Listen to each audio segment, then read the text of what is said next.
നിന്റെ ഈ വിഷമമൊക്കെ മാറും. ഒന്നും സംഭവിക്കാൻ പോകുന്നില്ല.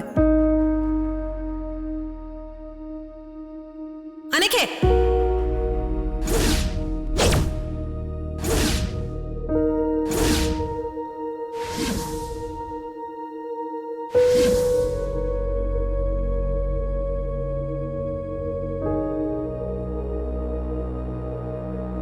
നീ ഇങ്ങോട്ട് വന്നേ. അർച്ചനടുത്തി, ഞാൻ പോയിട്ട് പിന്നെ വരാം. ദേ, നിന്നോട് ഇങ്ങോട്ട് വരാനല്ലേ പറഞ്ഞേ? നിന്റെ ചേച്ചി ഞാനാ. ഞാൻ പറയുന്നത് വേണം നീ കേൾക്കാനും അനുസരിക്കാനും. അല്ലാതെ നിന്റെ തോന്നിയാസമൊന്നും ഇവിടെ നടക്കില്ല. വാ ഇങ്ങോട്ട് വരാൻ.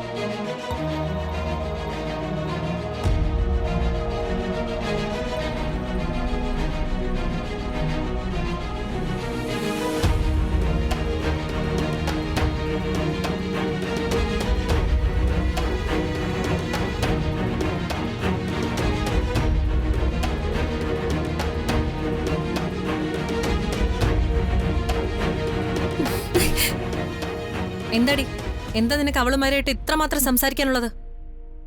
നിനക്ക് പറയാനുള്ളതൊക്കെ നീ എന്നോട് പറ. പരിഹാരം ഞാൻ കണ്ടുപിടിച്ചു തരാം. ദേ അനക്കെ, ഞാനൊരു കാര്യം പറയാം. നമ്മുടെ ശത്രുക്കളായിട്ടാ നീ കൂട്ടുകൂടിയിരിക്കുന്നത്. അതെനിക്കോ നിനക്കോ നല്ലതിനല്ലെന്ന് നീ മനസ്സിലാക്കിക്കോ. പിന്നെ ഞാൻ അജയനെ കണ്ടിട്ടാ വരുന്നത്. നിന്റെ വിവാഹം ഉറപ്പിച്ചിട്ട്. നിന്റെ ഇഷ്ടവും താല്പര്യവും നോക്കിയിരുന്ന എന്റെ പല കാര്യങ്ങളും നടക്കാതെ വരും. ഇവിടത്തെ സന്ദീപ് എന്ന് പറയുന്ന ആണും പെണ്ണും കെട്ടവനേക്കാൾ നല്ലതാ അജയൻ. അജയൻ എനിക്ക് നിനക്ക് ഉപകാരം മാത്രമേ ചെയ്തിട്ടുള്ളൂ. ഒരുത്തെ പ്രേമിച്ച് വയറ്റിലുണ്ടാക്കി കൊടുത്തതിനേക്കാൾ അന്തസ്സുണ്ട് അജയന്. അവൻ മാന്യമായി നിന്നെ വിവാഹം കഴിക്കട്ടെ എന്നാ ചോദിച്ചത്. അവൻ ചോദിച്ചതല്ലല്ലോ, ചേച്ചിയുടെ ആവശ്യത്തിന് അവനെ ഉപകരിച്ചപ്പോ അവൻ ആവശ്യപ്പെട്ടല്ലേ? അതെ, അങ്ങനെ തന്നെ. ഇനി അവനെ കൊണ്ട് പല ഉപകാരങ്ങളും ഉണ്ടെന്ന് കൂട്ടിക്കോ. അവൻ ഇഷ്ടപ്പെടാതെ എന്തെങ്കിലും ചെയ്താ അവൻ കൊണ്ട് തിരിയും. പിന്നെ ഞാനും നീയൊക്കെ അകത്താ. വർഷങ്ങൾ കഴിഞ്ഞ് പുറത്തിറങ്ങുമ്പോഴേ ഇതിനേക്കാളും വലിയ ക്രിമിനലിനായിരിക്കും നിനക്ക് കിട്ടുന്നത്. പിന്നെ കൊലപാതകി എന്ന പേരും. അതുകൊണ്ട് ഞാൻ പറയുന്നത് നീ ഒന്ന് കേൾക്ക്. നീ അജയനെ വിവാഹം കഴിക്കാൻ സമ്മതിക്ക്. എന്നിട്ട് അവനോടൊപ്പം സുഖമായിട്ട് ജീവിക്കാൻ നോക്ക്.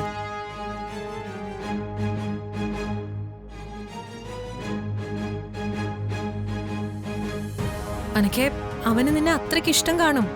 അല്ലെങ്കിൽ അവൻ നിന്നെ കെട്ടണമെന്ന് വാശി പിടിക്കുമായിരുന്നു. അതാ ഞാൻ ഈ വിവാഹത്തെക്കുറിച്ച് ആലോചിച്ചതും തീരുമാനിച്ചതും. അത് ചേച്ചി മാത്രം തീരുമാനിച്ചാ പോരല്ലോ. എന്റെ കഴുത്തിൽ ആര് താലി കെട്ടണമെന്നും ഞാൻ ആരുടെ കൂടെ ജീവിക്കണമെന്നും ഞാനല്ലേ തീരുമാനിക്കുന്നത്.